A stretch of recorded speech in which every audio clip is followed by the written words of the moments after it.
What was it, Frank? Jeff. Close. H-I-J. You write your name and I'll have to get my recording there. And we're back between two Yetis at the LMC Broker. Open house. With Jeff Partin. Not Dolly. Not Dolly, no resemblance. Not that I'm aware of anyway. Yeah, maybe if I get rid of the beard. You haven't had any work done. If you had, if she had, anyway. Yeah. So what do you do? I am Director of Business Development here at Lauderdale Marine Center. I thought it was Colin. Colin is the Executive Vice President. He's the man in charge. I report to him. Oh, okay. And so you are the one... I'm the one what? Making things happen. Well, we make it to happen as a team.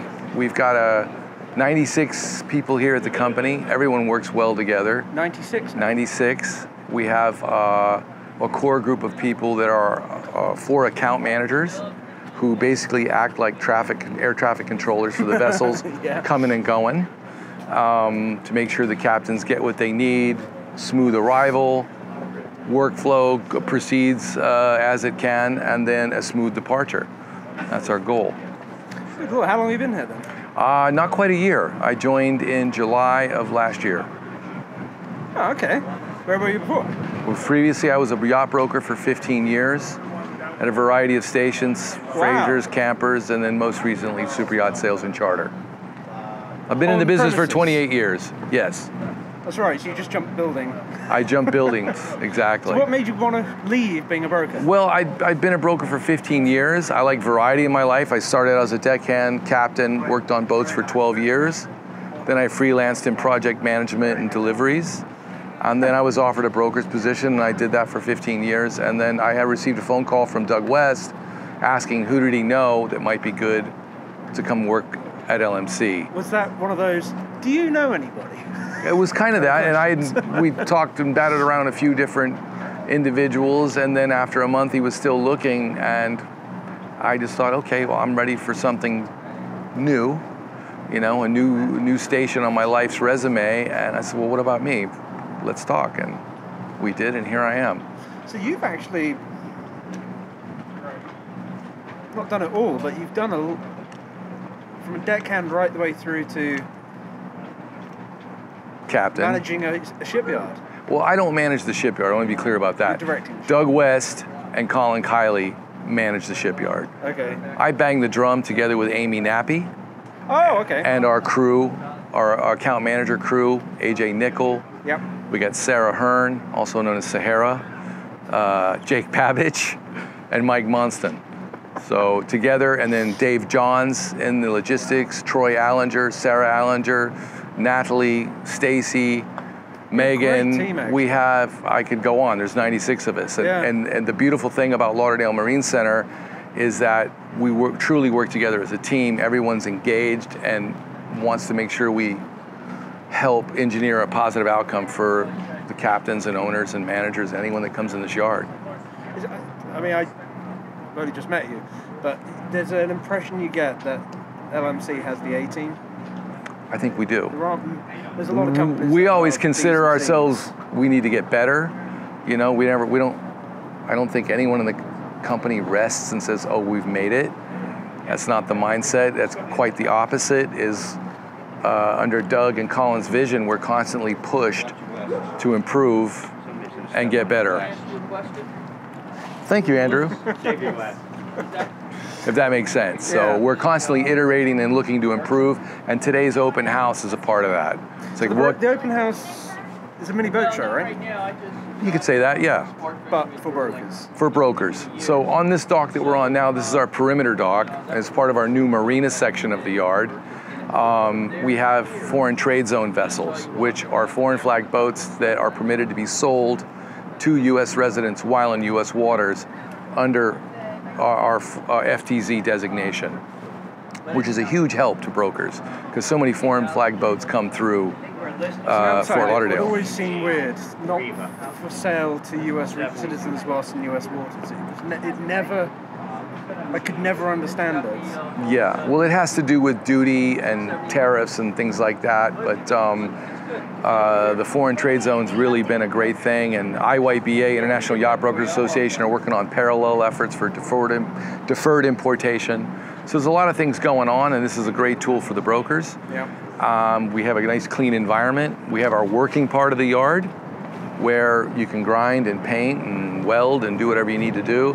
And the marina here is the clean part of the yard. Oh, A good spot for shiny boats. Ah, okay. So let's quickly go back to your life as a broker. What did you like? No, start with what did you dislike about being a broker? Well, Just the way everybody looked at you. well, certainly brokers are like sort of demonized or even belittled at sometimes. But each other? Or? Each other, and you know, everyone's skeptical of the broker. What does he want? But take a look around at every boat in this yard. We've got nearly 200 boats in the yard right now. Every one of them was sold by a broker. Isn't it? And as what's the old saying? Nothing happens until somebody sells something. Yep. So brokers, captains, managers, you name it, mechanics, marinas, everyone's got a role to play in the industry. I was trying to work out the other day where the circle actually starts, because is it with the boat design? Is it with the person buying the boat? Is it people making the boat? Is it the people refitting? Where does the with the start? customer? It's the guy who has a dream, who wants a boat, his vision, who wants to be part of this lifestyle. It starts with them, and it's how well we react to them. It's, you know, yachting is all about pleasure. Yes. You know. It is. So and celebrating the success of your life and your accomplishments. And people, every owner's got a different way they go about it, but at the end of the day, that's what it's about. It gives you a certain degree of mobility and independence and a way to see the world and make friends. There's no business like it in the world. How did you sell boats? How do you mean? Did you sell them on the dream, or did you sell them on the practicality, or the No, well, sex appeal? obviously on the dream. You know, for me, I started sailing in probably 1987. Oh, you're a sailor. Yeah, and I wanted to sail around the world, and a friend of mine said, well, you know, you can get paid to do it. And I was like, okay, how? And 3 years later, I found myself in a paid position on a delivery from San Diego to Fort Lauderdale. And as soon as we were off the coast of Costa Rica, underneath the stars, I was like, I'm not going back to the cubicle and tight shoes. This is the life for me. And that was, what, 28 years ago. Wow, you never went back to No. an office? No, it's great business. Good Lord. So you're from San Diego? I was planted there after I got out of the Navy, from Virginia. Oh, you're a Navy guy as well? Yeah. Oh, wow, you've really done it all. I wouldn't say I've done it all. I've done a few things. Yeah. I was once asked if I had a girl in every port, and I replied, I haven't been to every port. Not quite. Oh, dear. Well, good luck with the open house. Thank you. Are you intending to do these, what, once every quarter? We're not sure yet. You know, this is a sort of a new idea. And again, it's like, what can we do to, brokers do play an important part in our business. You know, they generate a lot of the activity, obviously. So I was like, what can we do to help add value and show our appreciation, and also showcase our facility? And this is what we came up with. It's a beautiful way of doing it. Yeah, I mean, look how clean it is. This is a working yard. Yes, Doug West his mandate is that the yard be clean at all times, even the rest of the yard. And so it's attention to detail, which is fundamental to yachting. Yeah. Pleasure to meet you, sir. Likewise, thanks for your time. Hopefully we're going to do some great things here. We are indeed. Thanks for being here. Great handshake, actually. Thank you very much. Everything about me is great. I wanted to do a whole like lessons 101 for shaking a man's hand, because nobody really teaches you how to do it. No. So, you know. If you want to add the touch, Bill Clinton does this. He touches the elbow. You're special.